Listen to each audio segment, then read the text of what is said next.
Thank you for joining us today for In Conversation with Kestin Cornwall and Michael Leapoy. All right. Make sure my camera's okay. Be aware. Be aware. All right. Hi, Martin. Hey. Really chance to sit down and finally chat.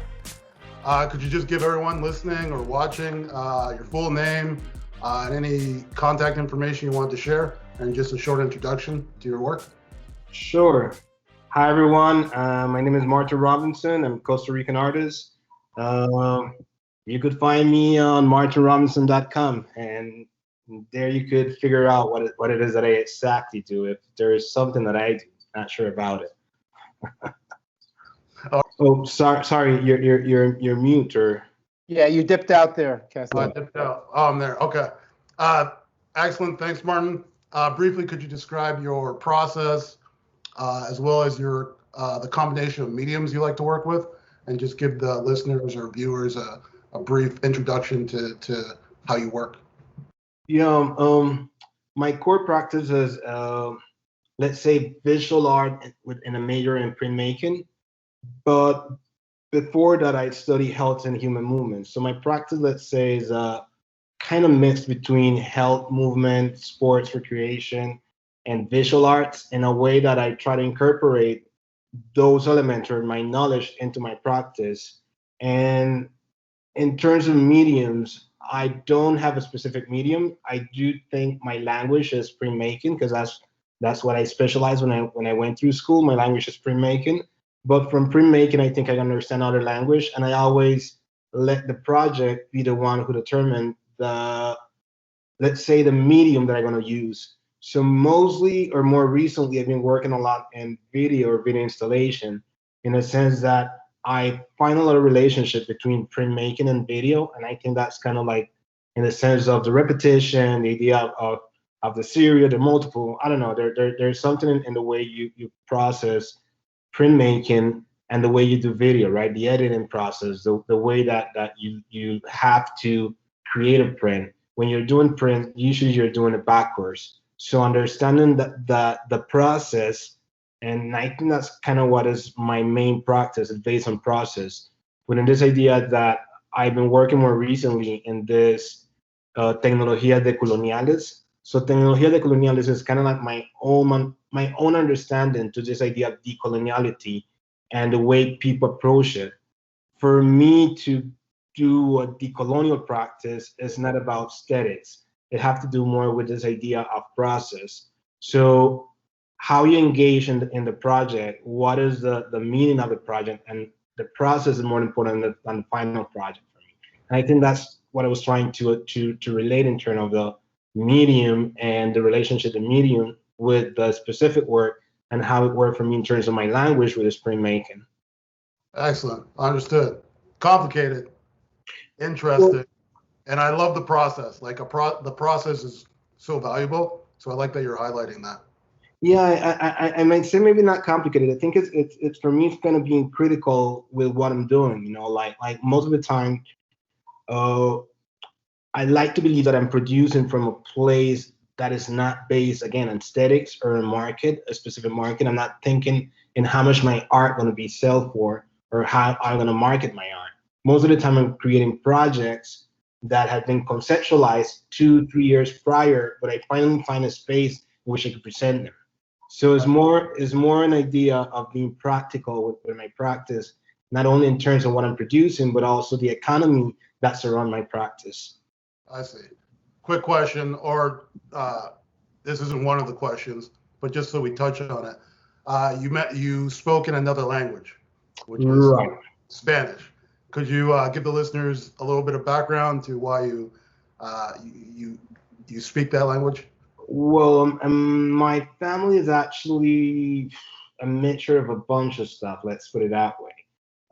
My family, like Jamaican, part of my family is Jamaican. Other part of my family kind of like from the, let's say, Caribbean coast of Central America, Honduras, Nicaragua, Panama. So my family kind of developed in this area, which historically it's been known as Mosquito Land or Mosquito Land. Mosquito Land is like this area that extended from Honduras all the way to Panama, And if you, let's say you visited areas right now, you could still see a high percentage of Black people living in these areas. In Honduras, you have the Garifulas, who are this mixture between Black and indigenous. Then if you go down in Nicaragua, you have the Mosquitos, which is also another mixture of indigenous and Black. And as you go down in Costa Rica, you have the coolies, and Panama is also the coolies, which we call coolies, and also a mixture between indigenous and Black population. It is believed that most of the people that arrived to this area was people who were enslaved, and they managed to escape. And once they got to the coast, all this indigenous community just approached them and take them and make them part of them, right? So from that idea that I'm from this Caribbean region, which is always like a region that doesn't have a border, like there is border in terms of geographically or in a map, but in terms of movement, there has never been a border. So I speak, let's say, a kind of Jamaican, a broken Jamaican or Jamaican slang. There is something specifically to Costa Rica that named Mecatelu. So Mecatelu is kind of like it's actually a live language. It's a Costa Rican live language, and it's kind of derived from Jamaican expressions. But if I haven't been in the region like living fully for a long time, so I could understand maybe 70% of it right now. But because some of the word has changed meaning when I was a kid and what they mean right now. So it's always shifting and changing. So I kind of speak that language or understand that language. Then also Spanish, which is like the main language in Costa Rica. And kind of understand Brazilian and some kind of like Italian, because it's kind of, we have a big influence of tourism in Costa Rica. So you always kind of shift in between language, or at least trying to understand other person in their language. Understood. So there's a lot of cross cultures there. Right. It's a small country with a clash of cultures and diversity. Are you formally trained with your? Formally trained, yeah. I'm training in a major in art and communication from the National University of Costa Rica. So this is a program, a 4 years program, in which the first year you kind of like you learn most of the skills: ceramics, sculpture, painting, printmaking, graphic design, textiles. You go through all the process, and then on your second year, you have to pick you have to specialize in one of them. So I specialize in printmaking. In reality, I didn't. When I got into school, I came from another major. I was already working on my master in health, so I came in like, let's say, a bit older, or with already a knowledge of how the institution system worked. So I thought when I got into art that I was going to be an artist, in the sense that I was going to learn to do everything, right? Ceramics, painting, drawing. And in my first term is when I realized I have to show something in my second year, like I have to just specialize in one thing. And the way my friends or people who were doing it, like, decided, it was like, okay, so you really want to be an artist, or you just want to play to be an artist, right? So if you really want to be an artist, you have to take this specialty, printmaking, because of the person who was teaching that. And the person who was teaching it, it was also a person who was a printmaker. He was a master printmaker, but also he was doing, by the time, a lot of conceptual art. And once you develop, like, again, your language, or you went through your first year of printmaking, in the second year of printmaking, it will let you do whatever you want. So if you want to do video, you could do video in your second year. If you want to do painting, even though you were from printmaking, it will let you do it. As long as you went through the process of the first year, understanding the technique and understanding all the details of printmaking, and understanding your own language, so you could do something else. So that's the reason I started doing printmaking mostly. Excellent. Could you give them a little more, the listeners and viewers, a little more about your come up and how your training, your formal training, and learning from the printmaker and any others you learned from, how that affected you up until this point? Well, I think I'm a hoarder of knowledge, let's put it that way. Not so much about degrees, like, I like to learn how things work. So for me, since I was a kid, I knew I could do two stuff, either health related or art related. Yeah. I knew as a kid also that if it was art related, I had kind of like a spam or something like a period of creativity, or what I think it is a period of creativity. And of course, no, I understand is more of a period of doing and a period of thinking, a period of processing, and a period of producing, right? Which it's quite different each time. It's quite different, and somehow my body understand each one of those process, and it establishes somehow. So I knew that since I was a kid. So for me, it was going to be problematic to develop a career in which I could be productive and sustain myself if that was the way it was going to work, right? If I was going to be able just to produce 2 paintings per year or 3 paintings per year, because that's is what my body is dictating, part of the process to get there. So I shifted and decided I want to do health. So I started studying medicine. When I did that, I realized I was more interested in more interested in sport, health and sport, like sport medicine specifically. And I kind of shift toward that area, studying sport medicine. I finished that, and then I decided it was time for me to explore my art part. So when I came into the art part, I think a lot of my scientific development or my scientific knowledge came into play, like exploring the techniques, thinking about the materials I'm using, like taking it another level beyond just the aesthetic of it, thinking of it in terms of how it works with the population that I'm working with. When I was in sports, I have to deal with kids, I have to deal with well, older population, also handicapped population. So you always have to always have to shift. You have an idea what you want to do, but you never know who is the public or who you're going to be working with. So you always have to shift in the moment. So for me, those kind of idea of shifting and try to take the best use out of a material or out of something is always there. Like exploring it and thinking about it in different ways, not just from the aesthetic perspective or the art perspective, taking it from that aspect to another one. Understood. This isn't one of the questions, but you touched base on it about health and fitness and how you learned at a young age that it affected your work. When it comes to like the larger population, like just people in general, do you think health and fitness and art, do you think there's a benefit? Is there a connection there that other artists could use, or a benefit that people can get from fitness to apply to their art? Well, I would put it this way. I could talk about this in different, or let's say explain it from different contexts. Let's start it with the most easy one, right? Which is like the one we live in right now, the pandemic.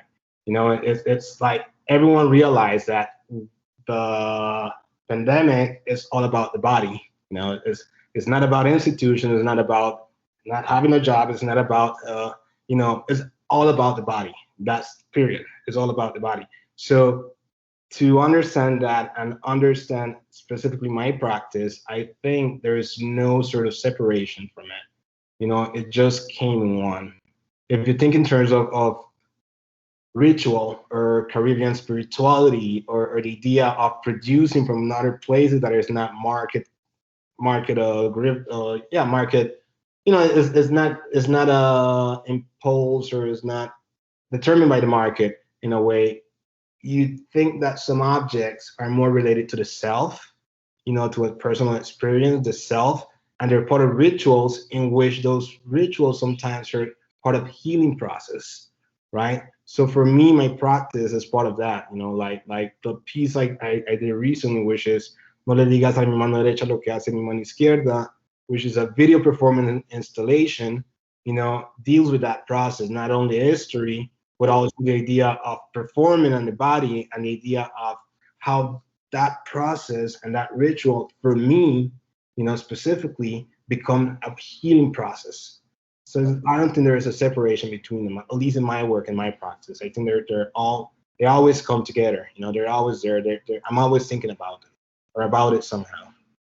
Understood. So we have Michael Lepoy with us again today. Hey, Michael, a few questions for for Marton as well. Go ahead. Good afternoon. I Good think afternoon, Michael. I was. You took away my question. First of all, I'm sorry. no, not you, not you. Oh, you answered it. Marx are there, like, health, pandemic. That was my next question. Let me first pronounce your name, please. Marton, Marton, Okay. Marton. I don't know, however you want to pronounce it. There is no such thing as pronouncing my name. It's funny because I would be, there's something about naming, and this idea of naming or naming things or calling things out, right? So for me, my name have no value at all in that sense. Actually, I could give you at least 20 other names that people know me, either in Costa Rica or all over the world, and for me, it's just like, oh, okay, I heard that, and I know who you are. I relate you with that name, that place, that specific moment, and it's all good. Being in sport and coming from a Latin culture in which you always have nicknames. So I have nicknames when I was part of the basketball team, when I was part of the volleyball team. So it's always kind of shifting. So my name doesn't have that much value in terms of how you say it, because some of my trainers would call me Marton, because and they would have the documents every day right in front of them, and I would have my name all over the place, but it would still call me Marton. It's like, where's the O? It's like just one O in my name. There's no two O. So you just let it go. I'm more stressful about the idea of being called professor. If you call me a professor, I would be more stressful with that idea. I would be like, I'm a facilitator. I believe more in the idea of exchanging knowledge. I'm still in the process of learning, so I don't think I'm a professor. I'm more into this one-on-one scale. Right, but Well, for us, go ahead. No, for go us ahead. community, say the five of us. How would you like us to pronounce your name? Because I've been saying Marton. Whatever. That sounds great. Seriously, I'm telling you, like when I got to LA, like a couple of friends started pronouncing with this Marton, and I was like, whoa, I like that. That's what, and you just do it that way. You just love it. Like, Can we go back? There's Sure. been an issue. So whatever question you asked Michael, could you ask that one more time? Because you I'm didn't. sorry. The tech issue. I'm sorry. Okay, we're going again. Corey, No, go for it. my whole thing is crashed. I have no idea why. So, Cool. go ahead. No worries. We'll get directly to the question. So Go.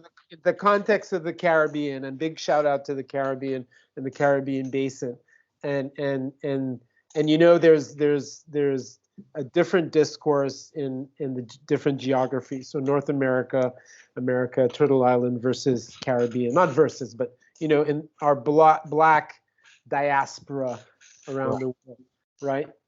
How do you kind of define yourself? And in the context of Black Cluster Hire, and a shout out to Dean Dory for creating this space, designing this space. How do you start defining yourself?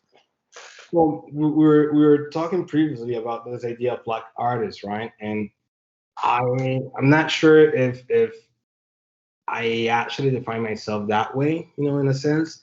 I do know that coming from a context, a Costa Rican context, we even have issues by calling ourselves Latinos. So if you're Costa Rican, you would say you're Tico. That's kind of like our nickname, Ticos, right? So yeah, it might be embedded in a really nationalist idea, but it's weird because we're not nationalists at all. So I think it's more embedded in a really cultural, kind of like owning, your as you say, your geographically your location somehow. Yeah, I constantly deal with the idea of blackness. Yeah, when I go, well, I know for sure that I'm not Afro Latino. That's for sure. I don't express myself that way or define myself that way. I don't think about the idea of descendant either, because somehow, or even Afro American and all these ideas, because somehow I think that these are ideas that have been kind of like set into place and very put into theories or academia, and it's following more certain government ideals more than the people ideals. I rather be defined as a Black person than go through all this term that sometimes it make it more complicated, right? So I could talk specifically at my experience of a Afro descendant in Costa Rica or Afro-Latina, right? I get invited a lot to retrospective dealing with the idea of blackness through Central America or through Latin America.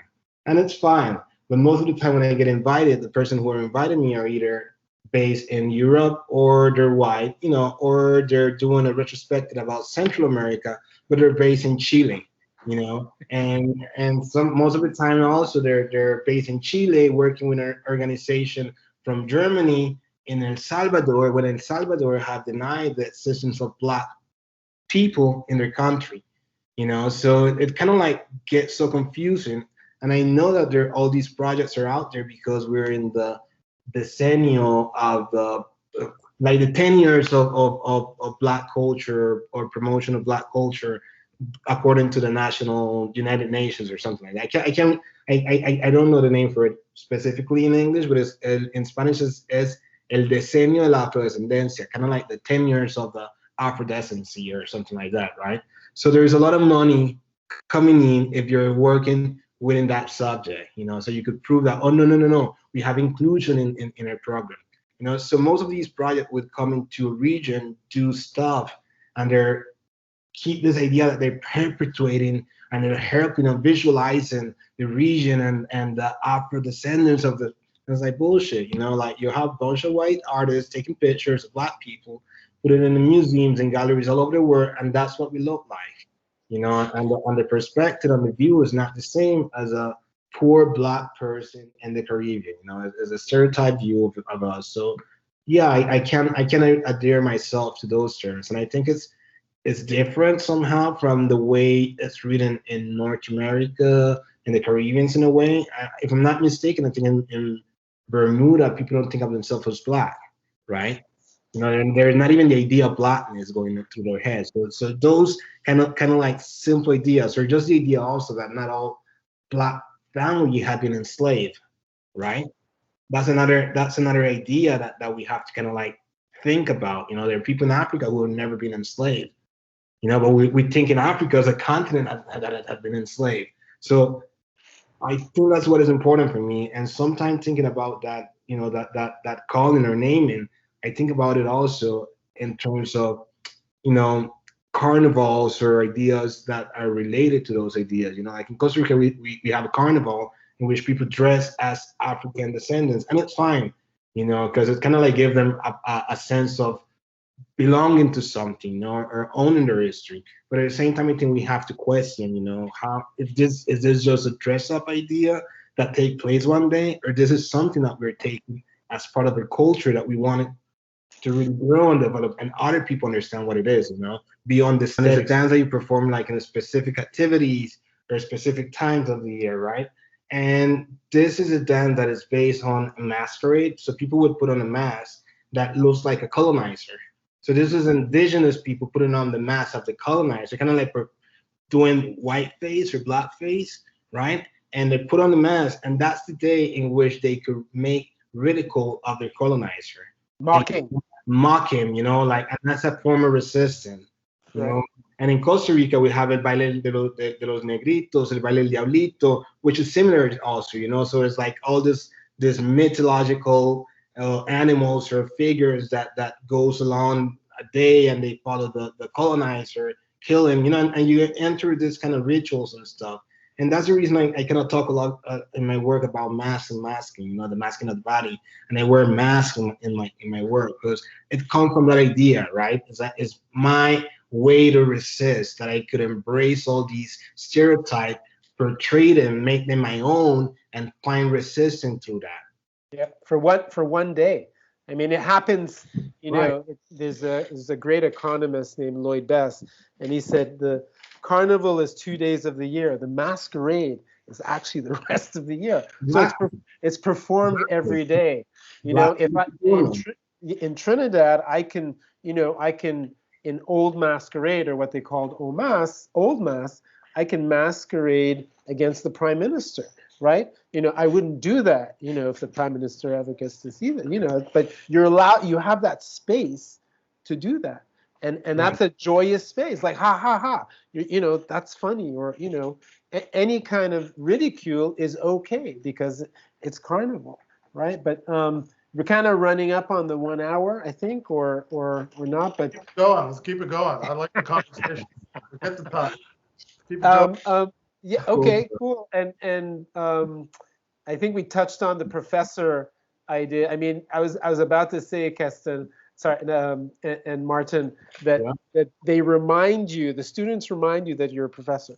Okay, so even though you might not be comfortable with it, they're gonna call you professor, prof, and get used to it. This is what I'm telling you. This is kind of the warning. But beyond, I got my ways to kind of like have it done. It might not be the right ones, but I have my ways. Good. We all do.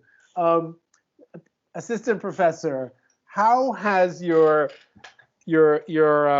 process been? Your onboarding? You're not onboarding as yet, but involvement with OCAD-U and this whole process. We have some behind the scenes emails that happen, and that's as a result of the pandemic. Honestly, we only had so much power to get you to Toronto, but be that as it may, how has it been since receiving the saying yes to the job? Well, I think I kind of mentioned it before, and within this idea that the pandemic is not about the institutions and not about the government, it's about the bodies, and I think that like the one that suffered the most is the body. Going through a process in the middle of a pandemic, moving around when you're not supposed to move around, moving around to get to a place which is going to be your job for a couple of years, or moving around just to get your documents, right? Which you're not assured that you want to get. So you're putting your body at risk, and you're going through all this right in the middle of a pandemic just to fulfill your dream to be part of something, so it's complicated to think about it, and it's complex to think about it also because you're positioning your health first to gain something.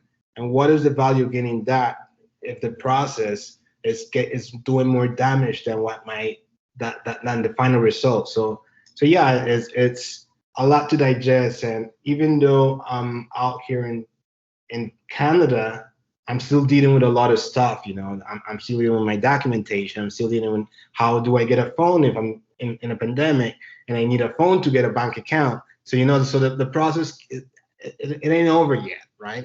So once I get all this, maybe I could be part of the institution then. But it seems to going forward, but it's slow. And yeah, you still have to breathe every day, and you still have to okay, so let's see what's the challenge today. So getting a phone is a challenge. Okay, so I can deal with that until I'm out of my quarantine. So yeah, it's something that is perpetuating over the body. It's nothing else but the body in that sense.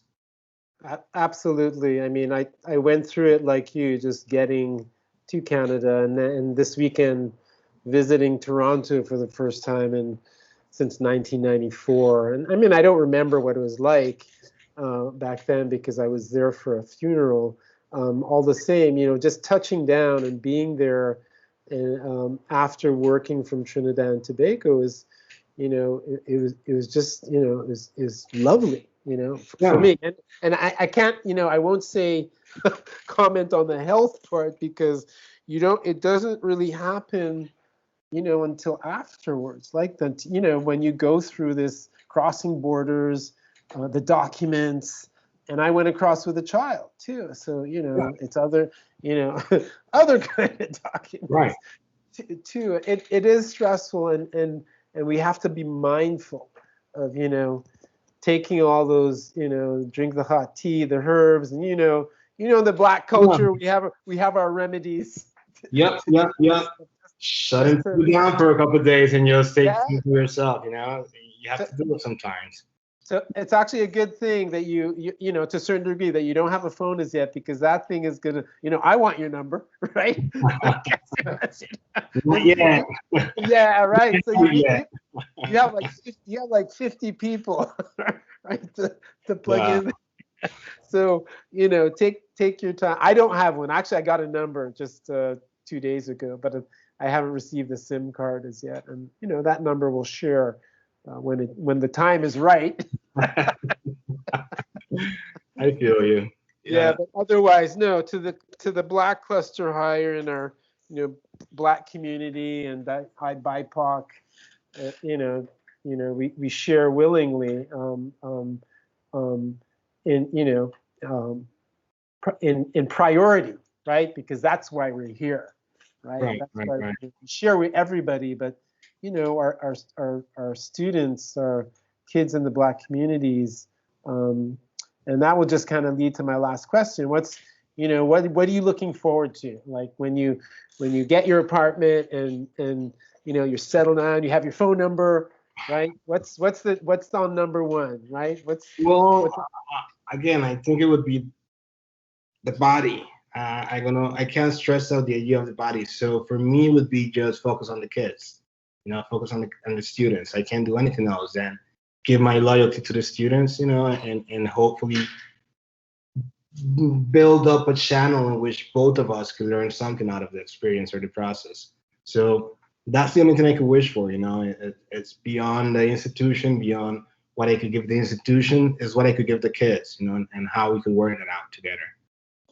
Absolutely. Yeah, I think Kestin would go ahead. Kestin, sorry. I know that you mentioned in another call when we were having a conversation that we were all excited to try and potentially cross programs where programs can work together. Right. I'm definitely excited about potentially trying to figure out a way to work on that. Plus, we all know that you were hired with us, so the group has always felt like we were missing a member. So we're excited to finally have you with us. I look forward to seeing you here.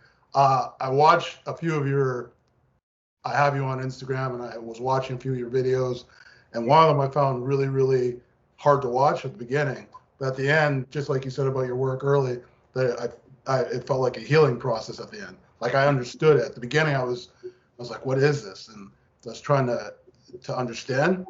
Thank you. When it comes to art like that, where it's more about the process, I'm still early in understanding that form of art. I've always been very illustration and design, and conceptual art is still new to me. So hearing you talk about it, I find moving. I find it exciting. Oh, thank you. Work. Did you want to let anyone know about any upcoming projects or? I'm always working in tons of stuff. Like, I can't stop producing somehow, even though I'm working on different ideas right now. One of the ideas I'm working is trying to, how you would say, research more this area I mentioned before, the mosquito land, right? Try to do more research in that area. Try to be more engaged with the idea of migration and immigration in a way. Like most of my family went through that process. I didn't thought I was going to go through that process. No, I'm all involved in this process. And not because I'm involved into it, I feel forced to talk about it. But it's happened to be that one of my friends who works at UC Davis is working in a project in which she's trying to trace the Great Migration with her family migration to New York. So she kind of invited me to collaborate with her in that. And then I started talking about my family experience and migration to New York. And you're like, oh, maybe we should work something that traces the Caribbean and the Africa diaspora into New York. And she's from her family is Ethiopian. So she would trace it from Africa, and I would be tracing it, from the Caribbean or Costa Rica. So that's one project that I'm more recently kind of like thinking about, and it worked perfectly with my personal project with this area. I could complement both of them, even though there might not end up being one project. There is still collateral research that I could do in both of them. And and working also with a friend out here in Toronto on a project that we did in 2016, if I'm not mistaken. And this is an iteration of that. We did it 2019, 2018, and now we're going to do it 2020. And this is a project related to archiving. Part of my process also is related to archives.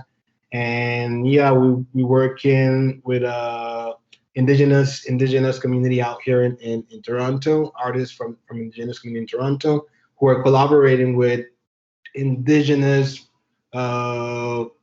people or artists from Chile, the Mapuche indigenous community in Chile. Then I would be working with my friend in UC Davis, and then there are other artists from Toronto, artists from a queer collective in Argentina, and we're working in a project related to that. And yeah, that will be kind of what I'm grasping right now that I could talk about. That's great. The rest is just ideas I'm working on, which I'm not sure where they're going yet. That's great. I always wanted to ask the two of you this, so I'm just going to do it now. Is when you communicate and when you hear each other's stories from Trinidad and from your homeland, do you see like things that are similar? Are there things that are more relatable between those two cultures than here in Canada? Is there anything that comes to mind when I ask that question? Well, I don't know. I would say that there is a lot of relationship. Like there is no denying that you share somehow the weather. For me, weather plays a lot in my everyday life, right? If you live in the Caribbean, I'm gonna put it as simple as this: how weather determined the type of work I did in a time.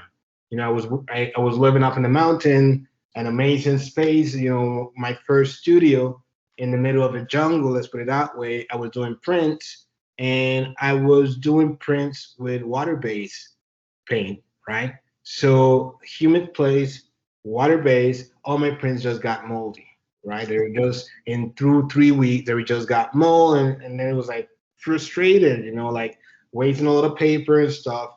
And eventually, for me, it was like, why I'm fighting the weather? Like you didn't realize you're living in a place that this. So I start playing with the mold and create silk screens in which I would use blood or semen and just organic material to purposely get mold onto it and create the figure or create the image. So yeah, weather is something that I could relate a lot, and I'm sure Michael also relate to it, and let's say the thinking of the region, the music, the food, there's so many things that I'm pretty sure we share that it's not even necessary to say, that there is part of like this idea nutting, like the black nut that you just do it because you feel it or you just know it's something right, but you're not sure what it is. I would put it out there. Agree, definitely weather, and I would have added to your, how your health is affected by, the tropics. You're it's just less clothes. I mean, if you choose to do that, if you choose to be outside, some people choose to be in air-conditioned spaces, right? Exactly. So yeah, kind of divorced. But I think to what Marton was kind of saying, we definitely feel as part of the Black Atlantic or the African Atlantic, because it's a cosmopolitan down there, right? And it's like New York, it's like Toronto, it's like Montreal, it's like, maybe not Vancouver, but there's more mix. You see that more evident. Like I said, Kestin, at one point, just visually being in an environment of brown people has an effect on you. Yeah. You're not different anymore, right? You're like straight normal, and that just has a way of, that's healthy, right? To feel like you're not alone. I mean, you might still be alone because you're or outside of a specific tribe or geography, but still you're amongst brown people, right? And that's really nice. Yeah. And people of different cultures, right? It's not just, there's Asian, there's South Asian, and there's Russian, there's German, there's a lot of different people, and migration. All of them are mixing, Yeah. Like if you go to the Caribbean coast, you have kids that are, I like to make fun of this. I have friends who are Jamaican, Jamaican, So they're Jamaican, German, and Costa Rican. Like they have a mixture of those three, and you see them and you're just like, where are you from? I can't tell, because you look so weird, and at the same time you look like the norm. That it's who cares, Right. And I think that's the beauty of it, like not only the mixture, but I also try to understand those other culture, or at least leave them out of the spectrum in a way to just try to be something in this specific region or area. And in as much as gender and race is major parts of North America, class, and we've always said that class down there is somehow just more more challenging, I should say, just because of the colonial project. Right. Yeah, and that's prime. It's about getting capital. It's about being getting comfortable, right? As best as you can. Sorry. A more extreme gap is what is a way of saying it. Well, I would put it this way. The way I understand it is like America lives within a not a colonial, within a imperial system, right? So it's based on an imperial system. So let's say somehow there is an opportunity to advance in a way, like there are ways to filter yourself and get into that status of the monarchy or whatever, right? Within colonial, you have caste system. So caste system is more based on the mixture.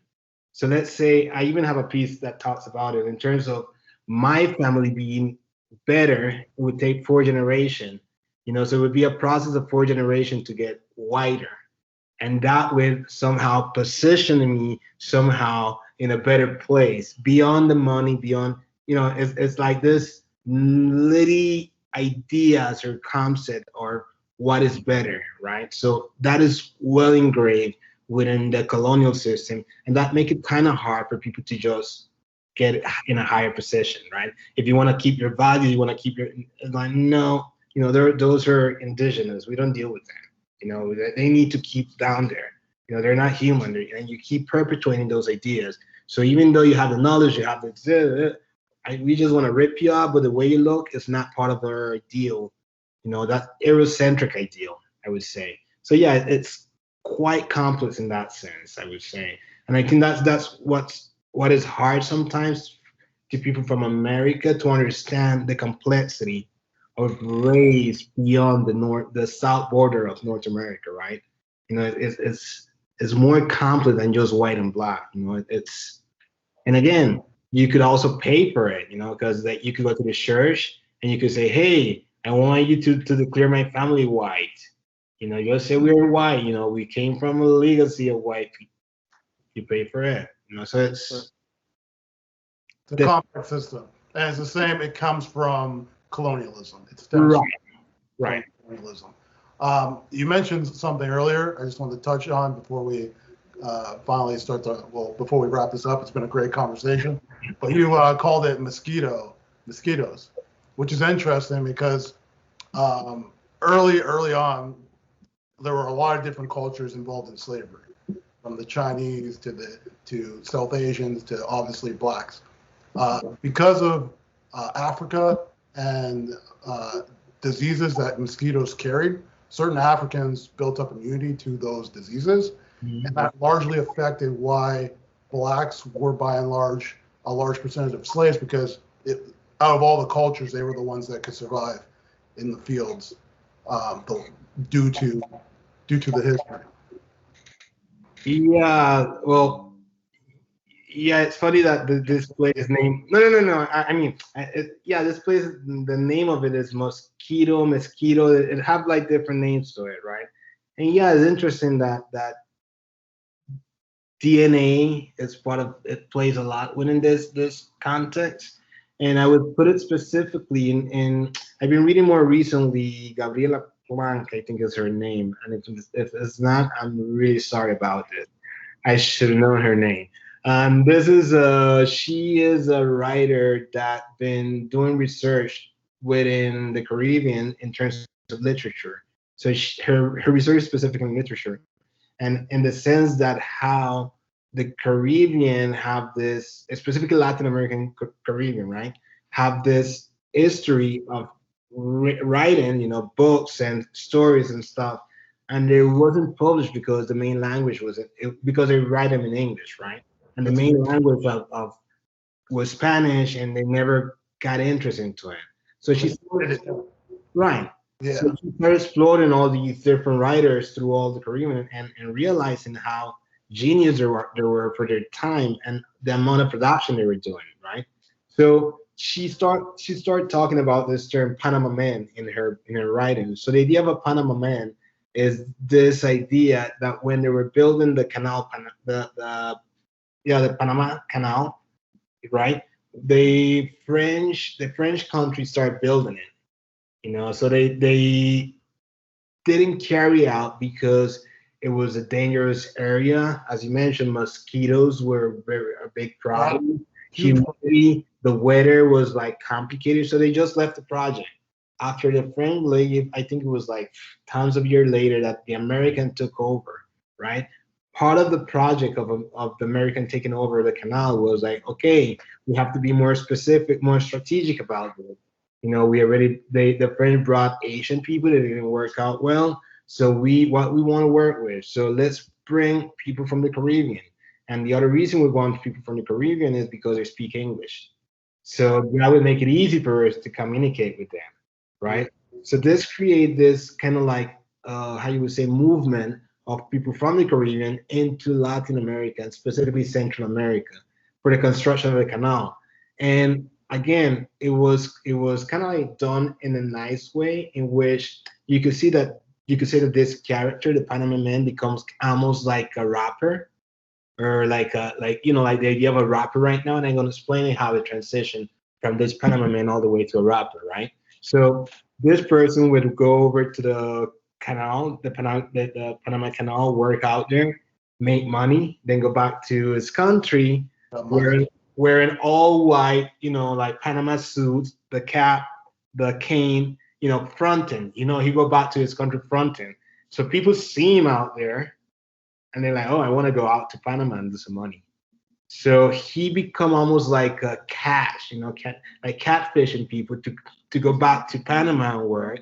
And it kind of replicated this idea, right? So people would just flew over or go all the way to Panama in this ideal of making money and bring it back to their country. Most of those people it never happened. And that's kind of the history of my family, right? So it happened with the Panama Canal. So after that, it went through all the banana plantations, right? And all this enclave that the United Fruit Company created throughout Central America. And again, this idea that you will go over to Costa Rica, work in a plantation, make money, go back to your country never happened, because they got tricked. The enclave system, the way it works is that we provide you housing, food, and work. That's interesting. But you have to pay for your housing, and you have to pay for your food, and the prices are way too high. So what you're winning barely pay out for the two of them. So it's what record labels do to the rappers. Exactly. Rip off the money, yeah. So it rip off the money, right? So it shift from working in a banana plantation. What came after banana plantation? Cruises, right? So you have people from all the Caribbean, again, interested in this idea. Oh, this guy went in a cruise. He went through all the Caribbean. Now he's popping the shirt. He's popping the sneakers. He's popping the change. I want to be a cruise guy. And then a lot of people went into this idea of the cruise and stuff. Now the rapper idea, the drug lord idea, and I think it's a replication of this idea, the Panama Man, right? So yeah, I think there's this interesting story of the way the Caribbean kind of move around, and the way people move around the Caribbean in terms of not only the bodies, but all these ideas embedded into it, and the resistance in those movements. Because if we talk about Marcus Garvey also went to the banana plantation in Central America. That's where he started his movement, right? And I went from the banana plantation, the cruises, the hip hop, and the same would be with the Black movement. The Black movement started in all this Caribbean region, but no one wants to give it credit or validation. And then it came all the way to North America. But once it came out here, we forget that legacy and that history, because they're different from us. This is value in reaching back and reminding people right of those stories. It's interesting because it shows how insidious a lot of the colonial plan is. Like the fact that set back people as marketing to bring in more. It's also interesting because it ties into your mass idea. So yeah, exactly. I don't know a ton about that, but listening to you talk about it's very, very interesting. Is there anything you wanted to input, Michael? No, I think we could keep talking for another hour. Well, we're going to call it a wrap. I appreciate the conversation. I'm not going to end the call. I'm just going to stop recording. Did you want to drop your Instagram handle? Say it to anyone. Marton Robinson. You could just look for Instagram Marton_Robinson, and Instagram, Facebook, Marton Robinson, my website, martonrobinson.com, and you could Google me. You could find information out there. For sure. Assistant professor. Facilitator, never professor, facilitator. blackocadu.ca. Shout out to Dory, and thank you.